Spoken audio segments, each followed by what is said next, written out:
Tonight, police in Merseyside arrest 2 people over the murder of a woman on Christmas Eve.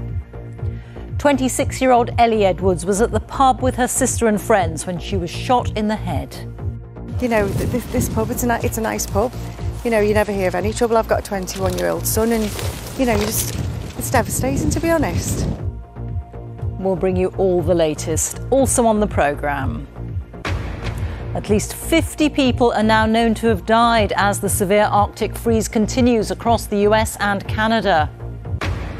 Russia says 3 people are dead after a drone attack on one of its air bases, and it blames Ukraine.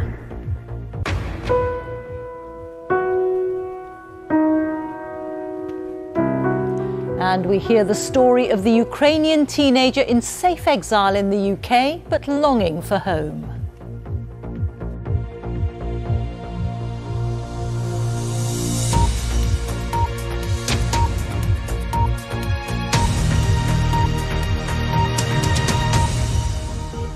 Good evening. 2 people have been arrested in connection with the shooting of a woman in Merseyside on Christmas Eve. They include a 30-year-old man arrested on suspicion of murder and a 19-year-old woman on suspicion of conspiracy to murder. Police today named the victim as 26-year-old Ellie Edwards. 4 men were also injured, 1 critically in the attack, which took place inside the Lighthouse pub in Wallasey Village. Our North of England correspondent Fiona Trott reports. A young woman shot and killed whilst celebrating Christmas with family and friends. Ellie Edwards was at the Lighthouse pub in Wallasey Village when a man opened fire at the entrance. Merseyside police say they do not believe she was a target. Today, around 30 relatives arrived at the scene to lay flowers. The police say what they're going through is incomprehensible. One of the cards reads, "To my beautiful Ellie, you are the light of my life. You will never be gone. Mum and Dad." The killing took place at a family pub at the heart of the community. Local residents have described their shock.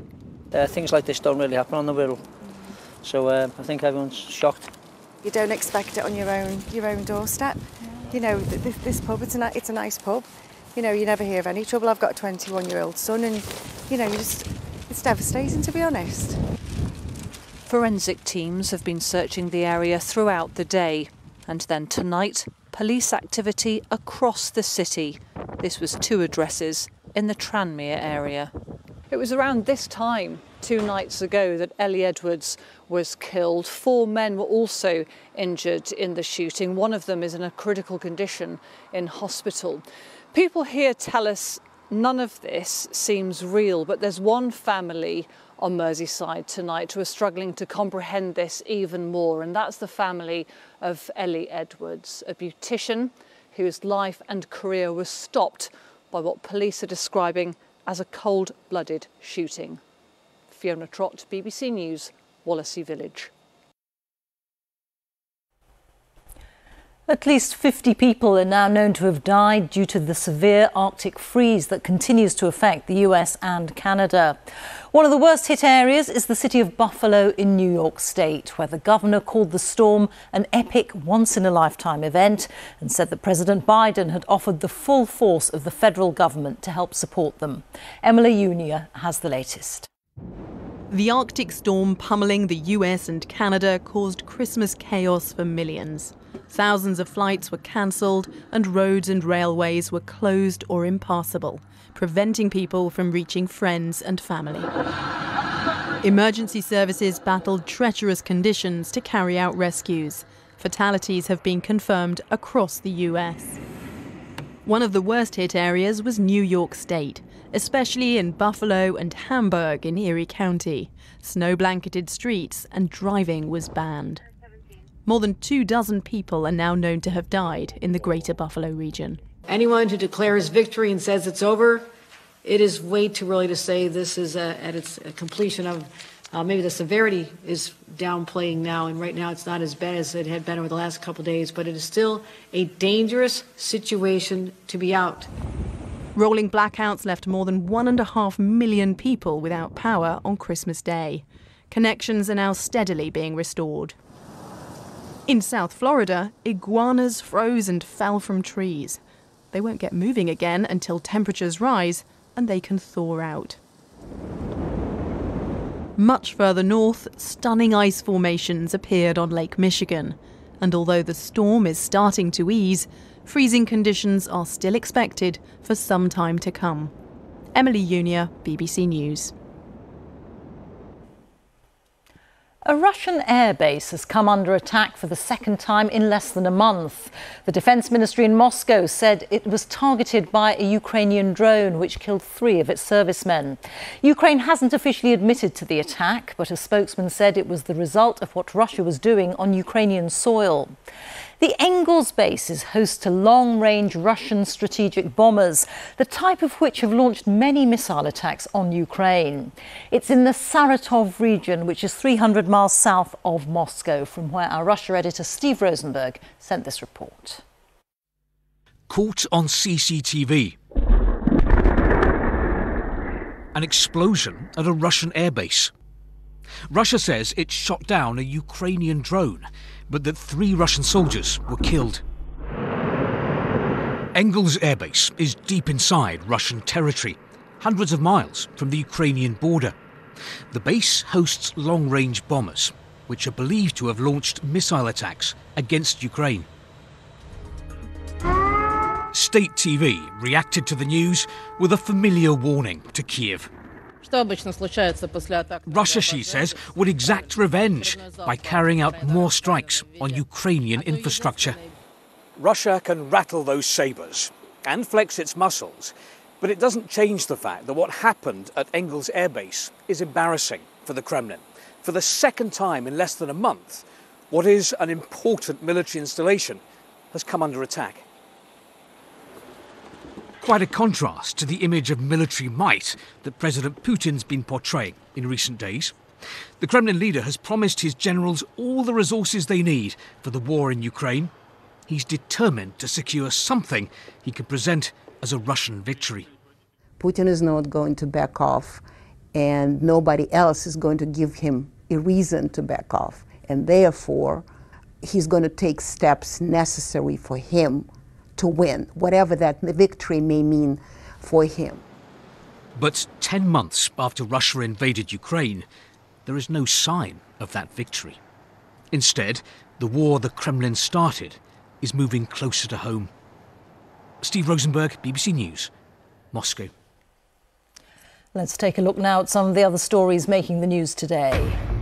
South Korea says it scrambled fighter jets and fired warning shots after 5 drones crossed over its border from North Korea this morning. Flights at airports in Seoul were briefly suspended after it was reported that one of the drones had flown close to the capital. Police say a 10th person has died as a result of a huge explosion at a block of flats in Jersey early this month.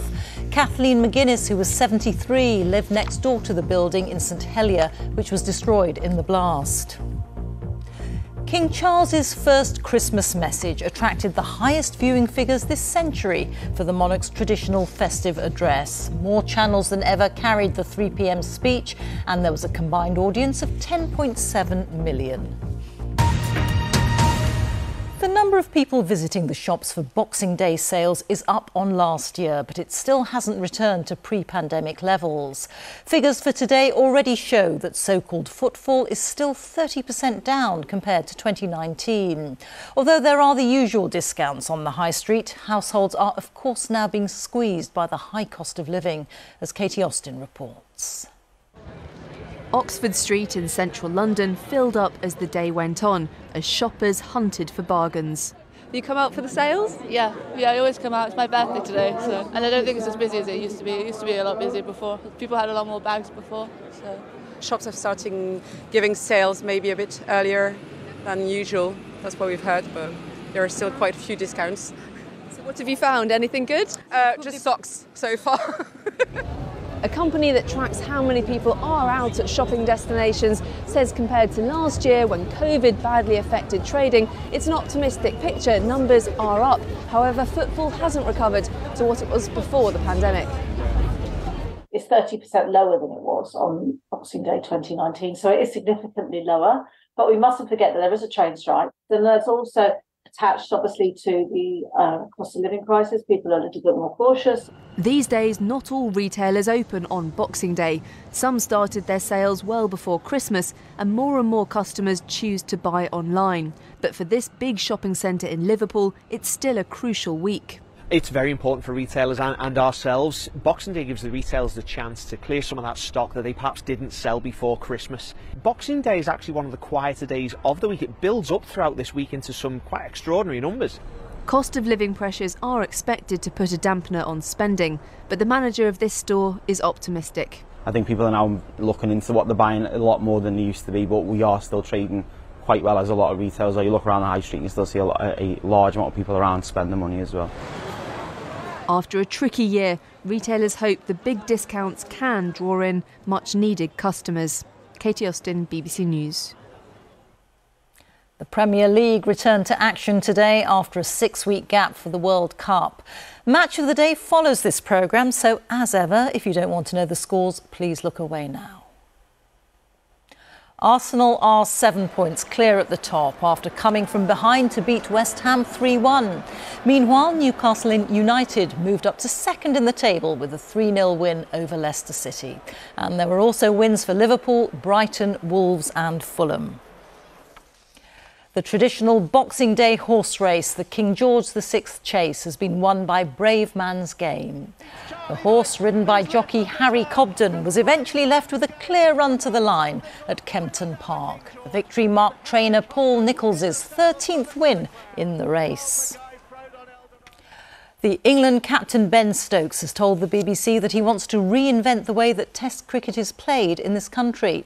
He was speaking on the Today programme at Radio 4, which was guest edited by the former England all-rounder Lord Botham. Stokes has turned his team's fortunes around with an attacking style of play, and he says he doesn't want his players to worry about losing. I absolutely love playing Test cricket, and I just felt as if we could do something different, and taking results and everything like that away from the sort of worries and the mindset of the people in the squads, I think was a great starting point. Now, in a year of momentous change and challenges, nowhere in Europe has seen people's lives devastated as they have been in Ukraine. Those displaced by the war include millions of young Ukrainians, many of whom go on living as refugees 10 months after the Russian invasion. In March, the BBC met a teenage girl fleeing the northern city of Kharkiv with her mother. Now, Nika Agafonova is living in the UK and coming to terms with no prospect of returning home anytime soon. Our Eastern Europe correspondent Sarah Rainsford went back to meet her.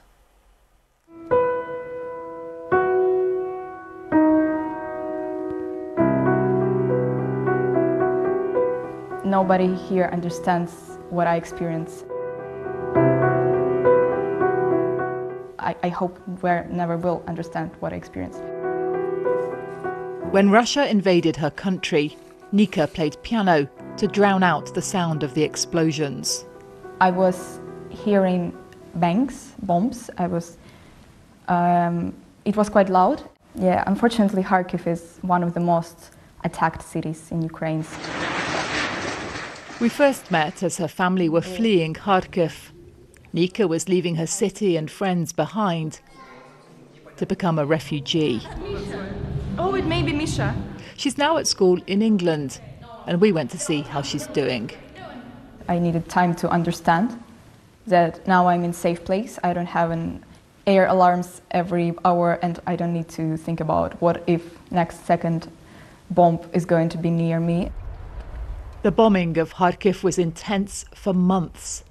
Hundreds of missiles fired by Russian forces who only retreated in September. We found Nika's old school there, eerily empty. Her teacher still comes in, but she's the only one, because all lessons are online. Most of Nika's classmates fled too when war broke out here. Maria is trying to stay positive it'll end soon, but that's hard. Kharkiv life is still a long way from normal. I went to meet Nika's grandmother, who has no light or lift for hours a day, because Russian missiles are now targeting Ukraine's power supply. It was Nika's 16th birthday, so Tamara called her at school to tell her she loves and misses her and urge her to study well. It's the first time they've not celebrated together. What have they done to us? And what for, she wants to know. And she means Russia. No, this is already bad, but maybe it's going to be good. Nika's meeting new friends in England, impressing new teachers, making the most of a life she never chose. But Kharkiv is never far from her thoughts. I want my home back. I want my previous life back. But of course I know that it's not really possible.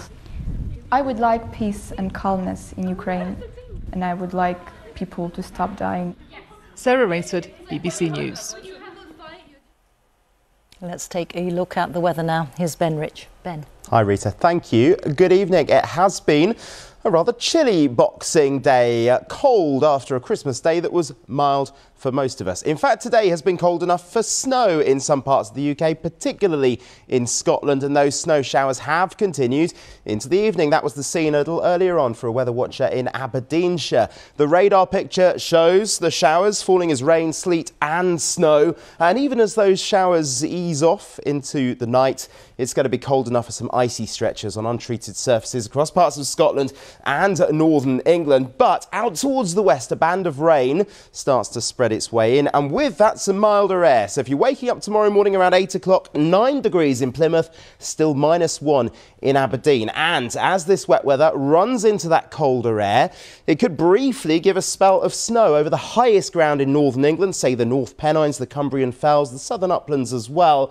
This snowfall developing through the Grampians and the Highlands, well, this is likely to stick because the colder air is going to stick across northern Scotland for a little longer. But the rain further south will continue to fall, in fact turning really heavy across parts of northwest England, Wales, the southwest as we go through the day. Something brighter later into Northern Ireland. So that colder air trying to cling on in northeast Scotland, 4 degrees for Aberdeen, 11 there in the southwest of England. Now it looks like that rain is going to clear away during tomorrow evening, but actually look again.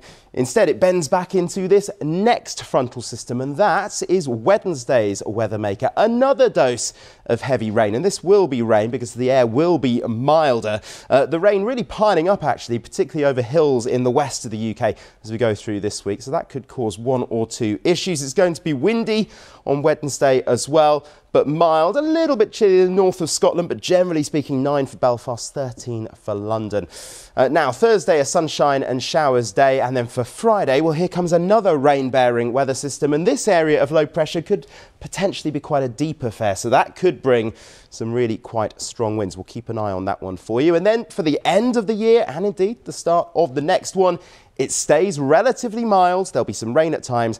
It will often be windy, so the Boxing Day chill is not set to last. Rita. Thank you very much, Ben. Well, that is all from us at BBC News at 10. You can, of course, keep up with all of the day's events on the BBC News channel. But from me and Ben and the 10 o'clock team, it's good night.